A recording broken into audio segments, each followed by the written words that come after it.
Breaking news from Abuja, Tinubu's government are finally cut off from Buhari's government. And Tinubu's government will be prosecuting the 2 Ansaru members that were planning to bomb Nigeria that were arrested. They are facing prosecution. It is right there on your screen as you are watching this video. The both of them will be prosecuted and will never be allowed to go scot-free. The terrorists who killed many people in Benue State, about 20 people in Yewata, they too are facing prosecution. The ones that killed the people of Owo in Ondo State, they too are facing prosecution. This is coming from the DSS. Now, don't forget that under Muhammadu Buhari, they gave him a names, 6 names of terrorist sponsors. Until he died, none of them were arrested or interrogated. But it seems that the government has moved away from Buhari's tenure and has agreed with Donald Trump that this terrorist must go down. Don't forget, earlier this week, Donald Trump said Nigerian government must destroy the terrorists or they will come in themselves and destroy them. So it seems that the government has now agreed to destroy the terrorists, and which is very, very good news for all Nigerians. Yesterday, at the Senate House, Godswill Akpabio, Senate President, he had disagreement with Barau Jibrin, who is the Deputy Senate President, over the issue of Donald Trump. Barau Jibrin said, I don't fear Donald Trump. It was all on Nigerian social media yesterday. Let us start properly. If you are watching for the first time, kindly subscribe to this YouTube channel, on notifications, drop your comments, click the like button, and also share this video. Kindly like and share as you are watching, and also drop your comments. Kindly subscribe if you have not subscribed, and also on notifications. Don't just like and share and subscribe to this YouTube channel. Now, if you have subscribed, all notifications for more updates. And like I said, in case you don't see my updates, kindly search on your YouTube for Newsread TV. I drop updates every day. Now, listen to me. Sheikh Gumi said yesterday that the US government can never defeat Boko Haram. He made that revelation yesterday, which was Tuesday, the 4th of November. And he said the only solution is to negotiate with Boko Haram. What a useless statement. What an embarrassing statement. I am asking a question.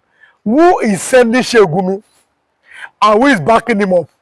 Don't forget, this man was deported from Saudi Arabia earlier this year. So who is sending him, and why does he just talk anyhow? How can you say we must negotiate with Boko Haram in a sovereign nation? Now, don't forget also, Sheikh Gumi called the USA an enemy of Nigeria. He even started, when he started all this nonsense, he said Israeli Mossad are planning to kill top Islamic clerics. The question on the lips of Nigerians is, why does it seem that he's untouchable? Who is backing him? Who is sponsoring him? And why can't they arrest him? Though he has been invited at a particular time, why can't he be arrested? This is what people are asking.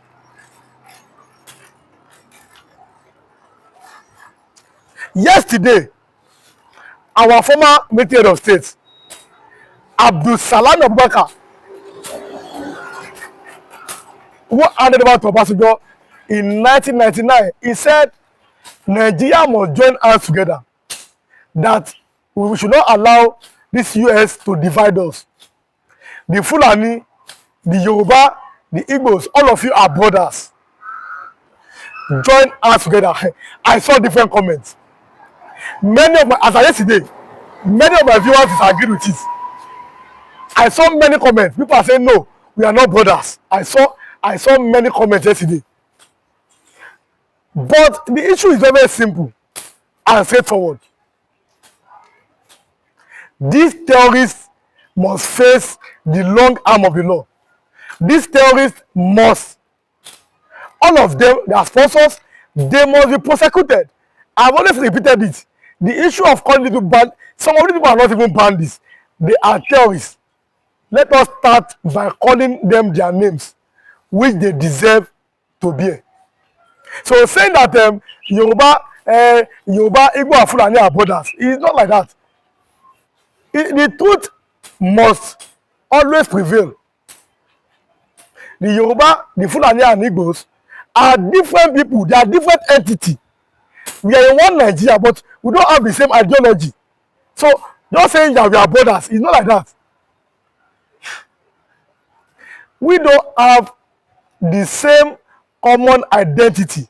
We are distinctively different. The Yoruba man is different from an Igbo man. The Igbo man is different from a Fulani man.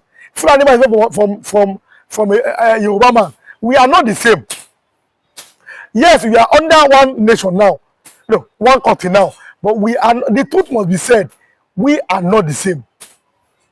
That is why the laws that will make everybody enjoy their region should be passed. When people like us are saying, let us have a regional system of government, that's what we are talking about. Let's have a state police. But the North is always kicking against it. So that's the difference. Check your screen now.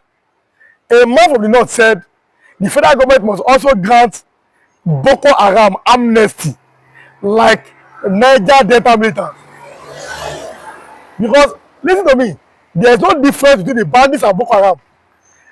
I'm telling you something. Their mission is almost the same. There are no differences.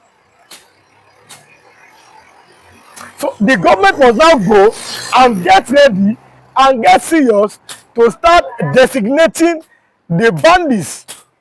Why didn't you call them as terrorists?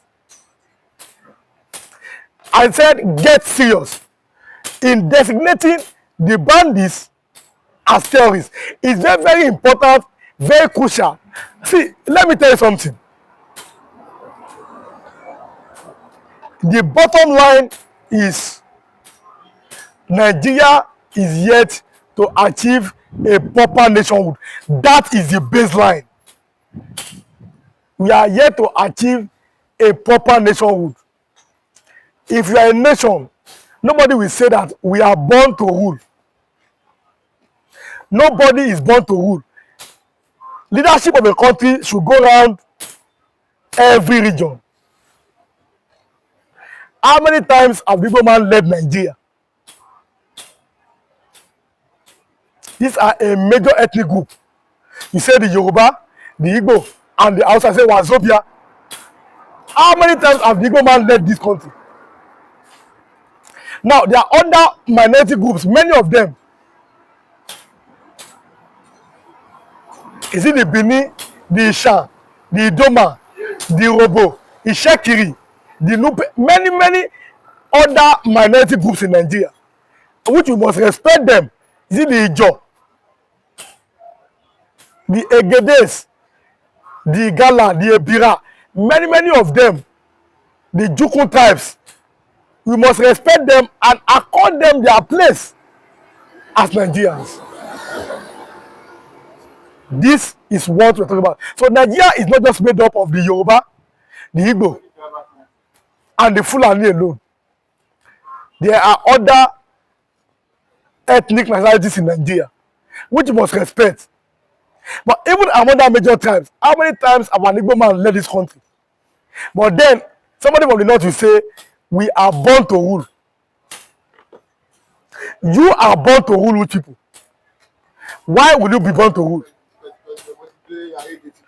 it was still the same hypocrisy of the British, which is now a very, very big problem. The British came with their hypocrisy and left this mentality on these people. We are born to rule. Nobody is born to rule me. I'm not a fool. I am not a fool. I will never be a fool, and I've never been a fool.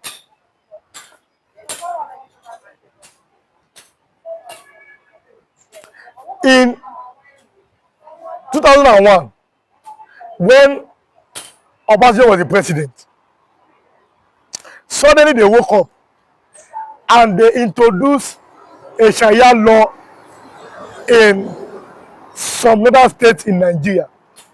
They wanted a Sharia law, and it was introduced in 2001. Sani Yerima led it. Tell me, if you are watching this video, how has that Sharia law transcend into development for the northern region of Nigeria? If you are watching this video, tell me, what achievement has it brought to another part of Nigeria? Instead, it is the poor people that are being persecuted. Ordinarily, if you practice the main Sharia law, the north would have been better. But what you are is just to arrest the poor people. How many rich men have Sharia law prosecuted in the north? Now, I am asking this question if you are watching this video. How many rich men have Sharia law? That is why nowadays, even the middle belt people are saying that if anything happens, we will never go with the north. Now, I'm telling you something. I see the comment. I see all your comments. If you're always watching this video, he said, if anything happens, middle belt will not go with the north. You cannot force something on people.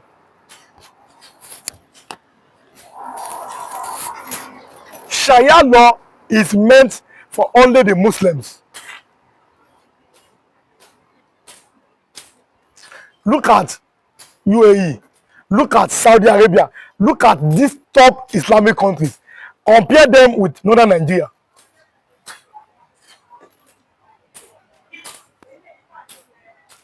Because everything is being done with clear hypocrisy.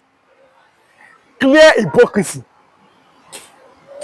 What I said, allow the children to go to school. It's as simple as that. Allow them, let them be informed, let them be educated. You refuse. Look at the issue of banditry today. Young boys as early as 17, 18, 19, which we see on videos, they're having weapons around their necks. So they are collecting ransom. They're even showing it on social media. Thus, becoming a role model for the upcoming young boys. Whenever there's a peace deal, the bandits on motorcycles, they come and you see them full convoy. The people of the village, so they even cheer them on. Is this how a proper country should be? I am asking you a question. So enough is enough. The truth must always be spoken. The truth must always be remembered. We are here to give you verified information.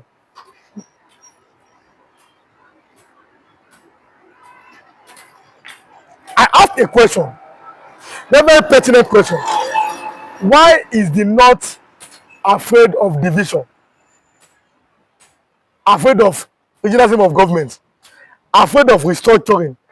Afraid of state police? Now, listen to me. I am asking you this question, if you are watching this video. Why are they always afraid of anything that will make Nigeria more developed? Now, if you are watching me, I'm asking that question. What do you think?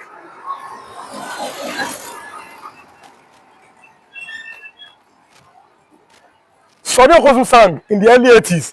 He said, which way Nigeria? It's now this is a very personal question.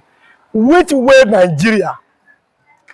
If people like Sheikh Gumi are making statements, calling their system is they are Republicans.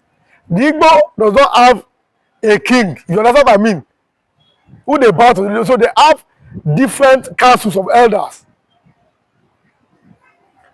Now, the British just came and joined us together, different ideologies, different mentality. That is why people are saying that as of 2014, Nigeria reached 100 years. And another elder said, after 100 years, the country has expired.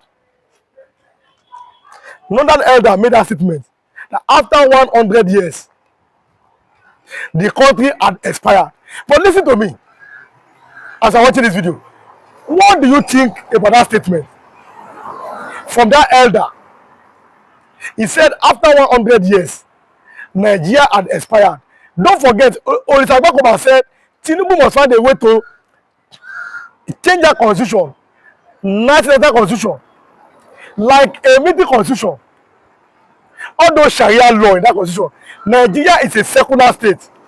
They are Muslims, they are Christians, everybody. Why would there be a Sharia law in a constitution that belongs to different tribes and religions? So everybody tells Tinubu must find a way to change that constitution or possibly amend it. It is like a military constitution and it's not working. When people are talking about that constitution, but I've always said it, nobody can change it, because when you go to the House of Reps, there are more people in the North, and the North are not ready to change anything. Listen to me. The North are not ready to change anything. Nigeria is benefiting the North. Don't forget, I asked you a question. That assuming the oil of Niger Delta belongs to the North, will there still be one Nigeria today? Now, as you are watching this video, I'm asking you that question. Assuming the oil of Niger Delta belongs to the North, will there still be one Nigeria today? So when I talk about them, I talk about restructuring. I talk about them, leadership of government, where everybody is managing their resources. I am more comfortable, I am more inclined to that. I'm more comfortable, I'm more inclined.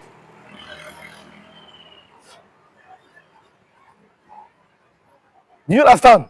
Now, this is what we are talking about. But drop your own comments.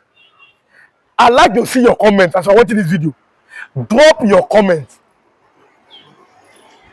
Nowadays, see that I'm now reacting your comments, which is good. I like engagement. Drop your own comments. Share this video to others. Let them come in and drop their own comments. The unity, don't forget, in 2014, Jonathan held a conference where he said Nigeria's unity was non-negotiable. That conference in Abuja, a conference in 2014, he said Nigeria's unity was non-negotiable. What do you have to say about that? As you are watching this video, kindly drop your own comments. It's very crucial, it's vital, and it's important. Now, the US is an enemy. God have mercy. The US is an enemy of Nigeria. Where do we go from here? How did the US suddenly become an enemy of Nigeria?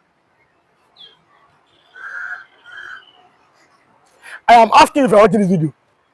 How did the United States of America suddenly became an enemy of Nigeria? This exactly is what we are talking about.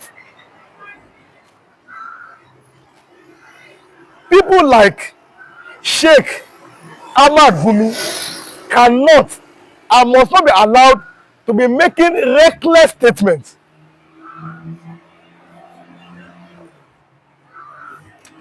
Cannot, should not, and must not be allowed. all those statements are reckless, are irresponsible statements. You cannot call the USA an enemy of Nigeria. Very irresponsible statement. And you are the one that always advocates for bandits, that's telling Nigerians how bandits must be released.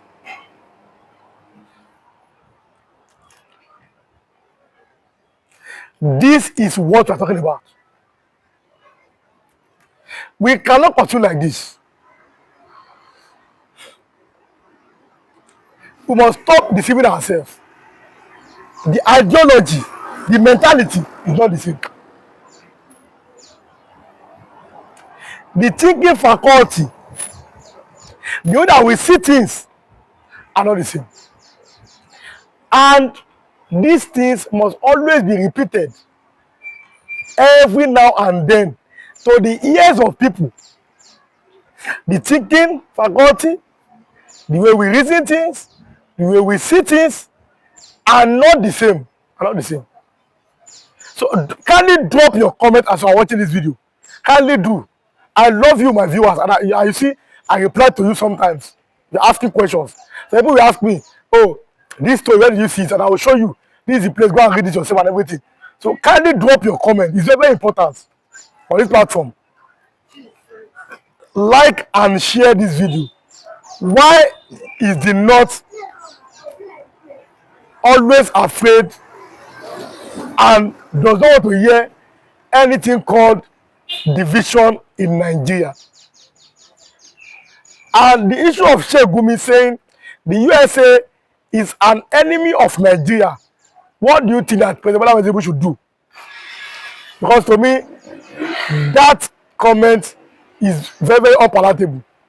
The USA is not an enemy of Nigeria. But what do you think? Drop your own comment. For the fact that US government has said that these terrorists, they must be killed, they must be eliminated, and the issue of the alleged Christian killings must stop.